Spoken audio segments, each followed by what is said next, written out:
маҷмӯаи варзишии шаҳраки донишҷӯёни донишгоҳи миллии тоҷикистон дар ибтидои соли ҷорӣ макони баргузории мусобиқоти муҳташами ҷумҳуриявӣ гардидааст. ду рӯзи мутаввали роҳбарияти Федератсияи гӯштини Тоҷикистон низ аввалин қаҳрамонии кишварро дар ин макон роҳандозӣ намуданд. дар рӯзи аввали рақобатҳо дар 10 категория беҳтаринҳои кишвар дар намуди гӯштини тарзи озод рақобат карданд.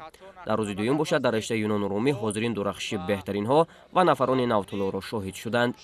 соли ҷорӣ ва махсусан 2-3 моҳи оянда барои варзишгарони тамоми риштаҳои кишвар марҳилаи бисёрам ҳассос хоҳад буд, чунки дар баробари ҳунарнамоӣ дар мусобиқоти дохилӣ эшонро мебояд ки дар рақобатҳои қоравӣ ва фароқоравӣ имтиёзи олимпӣ ба даст оварда дар муҳташамтарин мусобиқаи ҷаҳон ки ҳар 4 сол як маротиба доир мегардад иштирок бикунанд. беҳтарин гӯштингирони узви тими миллӣ дар ин қаҳрамонии кишвар аз худ маҳорати баланд нишон дода бори дигар унвони чемпиони Тоҷикистонро соҳиб гаштанд. Абдулмаҷид Кӯдиев ки дар соли 2023 ба қатори 10 гӯштингири беҳтарини вазни то 65 килои ҷаҳон шомил шуд, дар зинаи аввали сакӯи ифтихории мусобиқа қарор гирифт.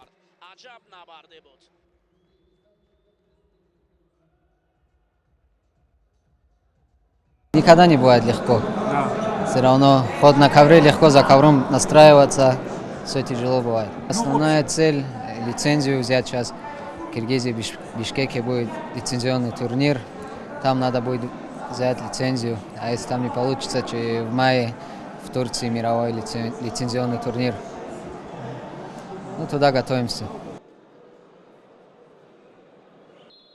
дар баробари варзишгарони узви федератсия ки дар мусобиқоти байналмилалии шарафи кишварро дифоъ мекунанд, паҳлавони қавиҷусса, размикори муваффақ ва номошно дар дохил ва хориҷи кишвар Фаридун Одилов низ азбас ба ин ришта муҳаббати беандоза дорад, дар ин қаҳрамонӣ иштирок карда ба касби унвони қаҳрамонии Тоҷикистон даст ёфт.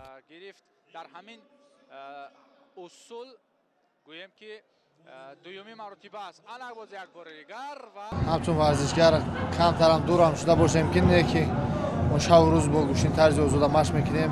ҳамчун варзишгар ман дӯстш медорам ҳамин спорта. аз ҳамин спорт баромада ба спорти разм моҳибои тамбатан уже гузаштагем. барои ҳамун мо гӯштина ёд набаровардем, шабу рӯз бо дигар давлатҳорам гӯштӣ мегирем, бо насиб карда рӯз бо чемпион республика шудем. дар солҳои гузашта дар мусобиқоти қаҳрамонии Тоҷикистон дар риштаи гӯштини тарзи озод ва юнону румӣ тақрибан бонувонро шоҳид намешудем ва ин навбат хубони зиёде рӯи гилем маҳорати гурдофаридонаи хешро ба намоиш гузоштанд. Ватансултон Шакаршоева яке аз аввалин варзишгарбонуи риштаи мазкур буда, тавонистааст 6 карат унвони қаҳрамони Тоҷикистонро ба даст оварда дар мусобиқоти осиёӣ муаррифгари меҳани азизамон бигардад. ин навбат низ ӯ ба ҳарифони навкори хеш имкон надода сазовори нишони тилло шуд. ба андешаи ӯ дар чанд соли охир шумораи зиёди духтарон ба намуди гӯштини тарзи озод ва юнону румӣ мароғ зоҳир намуда истоданд ва он нафароне ки бори аввал дар ин ҷо ба рӯи гилем баромаданд аз кори худ қаноатманд ҳастанд.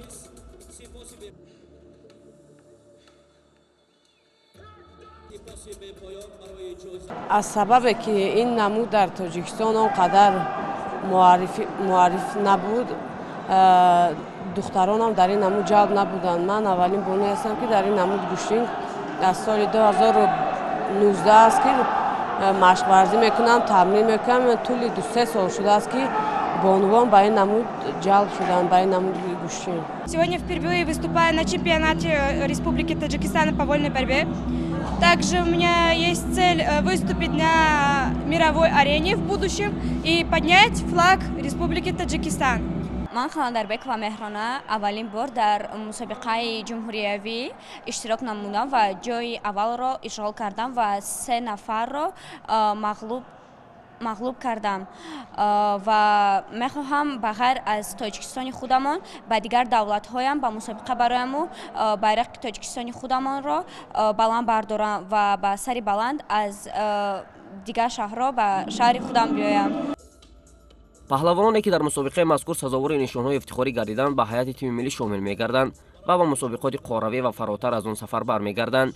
чемпионати Тоҷикистон оид ба гӯштини тарзи озод ва юнону румии соли ҷорӣ солҳои тӯлонӣ дар хотири варзишгарон ва ҳаводорони ин ришта зудода нахоҳад шуд, чунки паҳлавонони ин намуди варзиш дар чунин сатҳи баланд ба рӯи гилем набаромада буданд. умедворем ки кори федератсия ҳамин гуна идома мекунад ва бо баланд бардоштани малакаи варзишгарон ифтихороти онҳо дар мусобиқоти байналмилалӣ зиёд мегардад.